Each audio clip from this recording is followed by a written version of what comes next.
Hello guys, and welcome to another Overdrive video. Now, I know, well, regular viewers will know that Martin has done a video on his favourite car, which was the Escort Cosworth. After we did our list of our favourite vehicles. As you may know, if you're a regular viewer, you know that mine is also the Ford Escort Cosworth, which wasn't planned, it just kind of happened like that. So, for the purposes of some variety, we agreed that I would choose a different car that was also one of my favourites.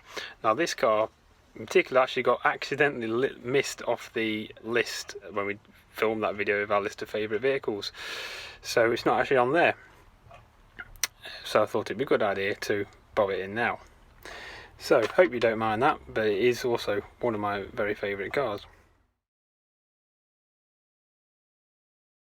Now this is a car that was sold in Britain from, well, 93 to 99. This particular version of this car wasn't, however. This was a European only model, and they only made 806 actually over a 2-year period. So it is extremely rare, even in sort of continental Europe. So without further ado, a few clues. It's French. For quite a number of years in the 90s, it also held the record as the most powerful French production car.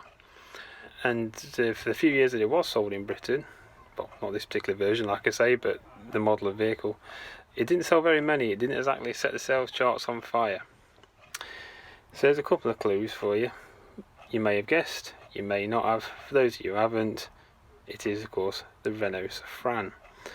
Like I say, very forgotten car now, and in particular the version that is my favourite, of course, like I say, it wasn't sold in the UK, was the Safrane Biturbo.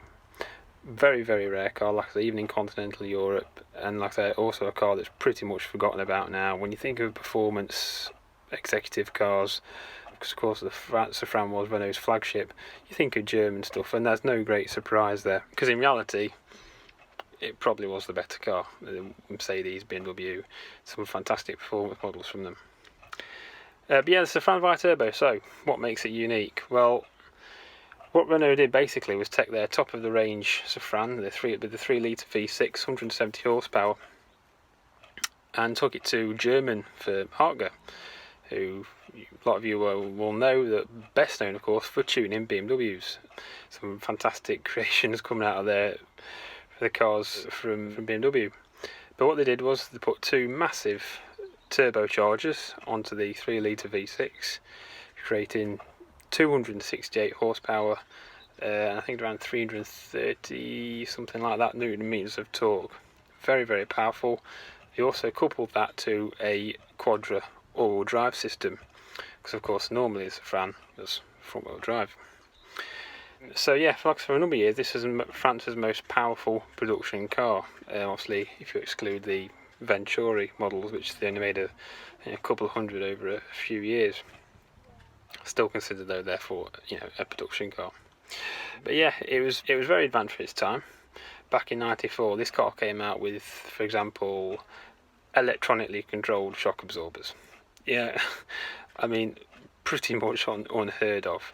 What this meant was that at high speed the car would effectively lower itself, and if you were going over some rough ground or very sort of unpaved roads, very bumpy, you could actually raise it up slightly, very much like a Porsche 959. So very technologically advanced at the time. But yeah, it is really good. Really interesting vehicle. What they did for the exterior was take it to German firm Irmscher, who some of you know, best known probably for doing styling tweaks for sort of Vauxhall Opel models. And what they did is put a nice body kit on the car, some 17-inch alloys, and a subtle rear spoiler at the back as well. It was very stylish. It was enough to distance it from a standard Safrane, but without being over the top, because that was not the idea of the car. You know, this was an executive express with a top speed of around 250 kilometers an hour. So a big wild body kit wasn't really, you know, the order of the day. Also came, of course, with a manual transmission. Probably one of the reasons back in the day why it didn't sell so well. They're revered now, but back in the day, you know, a lot of the executive cars have an auto. That's what people wanted. So probably one of the reasons why it didn't sell well. But there wasn't a automatic gearbox available at the time that could handle that kind of power with the four-wheel drive system. But yeah, really interesting vehicle. And like I said, sold in very small numbers. The interior, of course, was very much luxury. You know, you had real wood, not fake, you had real wood, full real leather interior, all the electronic sort of goodies that were available at the time, climate control, CD changes, not the stuff we take for granted now, but back in the 90s this was a big deal. But yeah, so I thought I'd do a little video on that as to why this was my favourite, one of my favourite cars ever. Hugely underrated. I mean, in terms of standards of France, in the last 2 years, shall we say, in the UK, I have seen one for sale. One. Like I said, I've never seen a Biturbo for sale here. They didn't sell them here officially. Whether there's any in the country or not, there may be the odd one or two here and there. I'm not sure. I've never seen one in the flesh. Even when I've been over in Europe, I've never actually seen one in the flesh. But they're just such a interesting vehicle. They are very much an underdog, but one that, you know, always sort of sticks in my mind. I have seen obviously a normal Safrane in the flesh before, and I was always sort of very taken aback by its interior, the space, the luxury, very much part of it.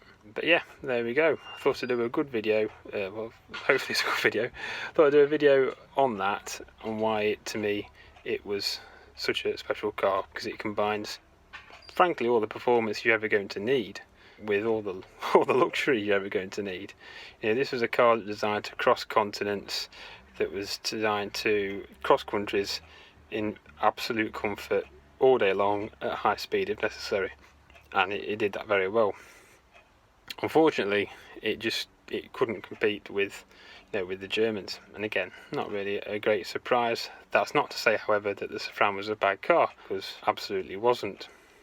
And certainly, if I ever do see one these days on the road, it does turn my head. It's something really rare now, and like I say, almost forgotten, at least in the UK anyway. It was replaced, of course, by the Vauxhall Safrane. I have driven one of them. Yeah, a Marmite car, that one.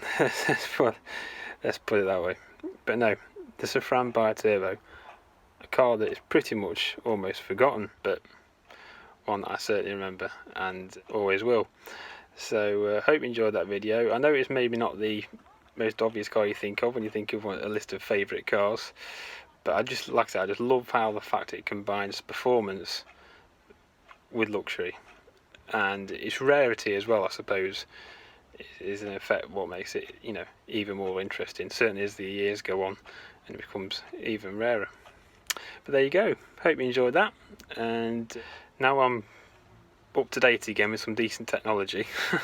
This is being filmed on. I hope you can tell the difference.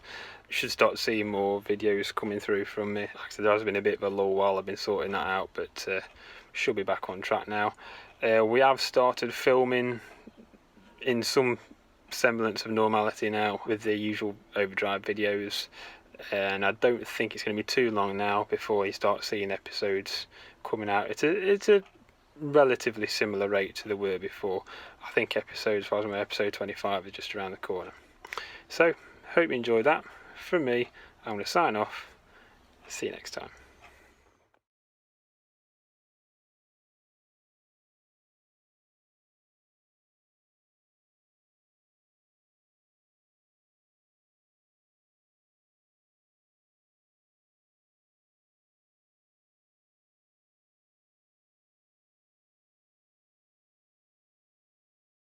Feel free to comment if you like the video, give us a thumbs up. If you don't like it, you know what to do. Leave us a comment, tell us what you think, and hopefully we'll see you next time.